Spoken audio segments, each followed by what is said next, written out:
আরে আরে রাতুলা সোবাবা এনে মতো পৌঁছাবো হে আরে আরে রাতুলা সোবাবা এনে মতো পৌঁছাবো হে पहिले नेवती शिव शंकर बाबा पूजे दुसारे गौरा देइहे पहिले नेवती शिव शंकर बाबा पूजे दुसारे गौरा देइहे तिसरे नेवती गणेश राजा जिनिका मामा घरे जग होला हे तिसरे नेवती गणेश राजा जिनिका मामा घरे जग होला हे कथी चढ़ी आइले शिव शंकर बाबा पूजे कथी गौरा देइहे कथी चढ़ी आइले शिव शंकर बाबा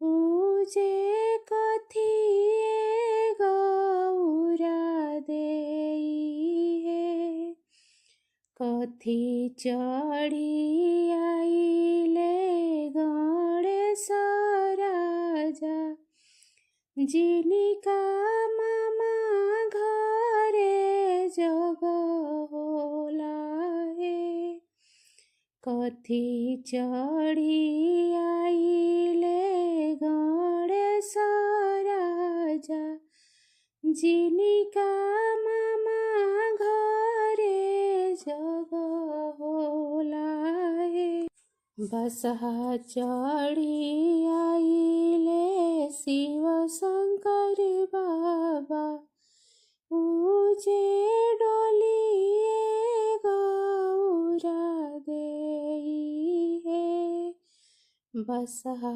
चढ़ी आइले शिव शंकर बाबा पूजे डोलिए गौरा देइहे मूस चढ़ी आइले गणेश राजा जिनिका मामा घरे जग होला हे मूस चढ़ी आइले गणेश राजा जिनिका मामा घरे जग होला हे कहाँमा बैठइब शिव शंकर बाबा पूजे कहाँमा गौरा देइहे कहाँमा बैठइब शिव शंकर बाबा पूजे कहाँमा गौरा देइहे कहाँमा बैठइब गणेश राजा जिनिका मामा घरे जग होला हे कहाँमा बैठइब गणेश राजा जिनिका मामा घरे जग होलाए। दुवारा बैठाई शिव शंकर बाबा पूजे अंगना गौरा देइए। दुआरा बैठाई शिव शंकर बाबा पूजे अंगना गौरा देइए। घर में बैठाई गणेश राजा जिनका मामा घरे जग होलाए। घर में बैठाई गणेश राजा जिनका मामा घरे जग होलाए। काले खियाई शिव शंकर बाबा पूजे कथिए गौरा देइए।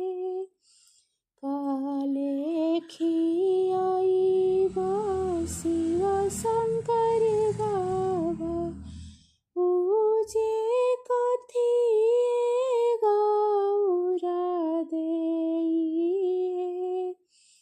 कथिए खियाई गणेश राजा जिनका मामा घरे जग होलाए। कथिए खियाई गणेश राजा जिनका मामा घरे जग होला। जिनका मामा घरे जग होलाए। पुड़िए खियाई शिव शंकर बाबा पूजे खौए गौरा देइए। पुड़िए खियाई शिव शंकर बाबा पूजे खौए गौरा देइए। लड्डुए खियाई गणेश राजा जिनका मामा घरे जग होलाए। लड्डुए खियाई गणेश राजा जिन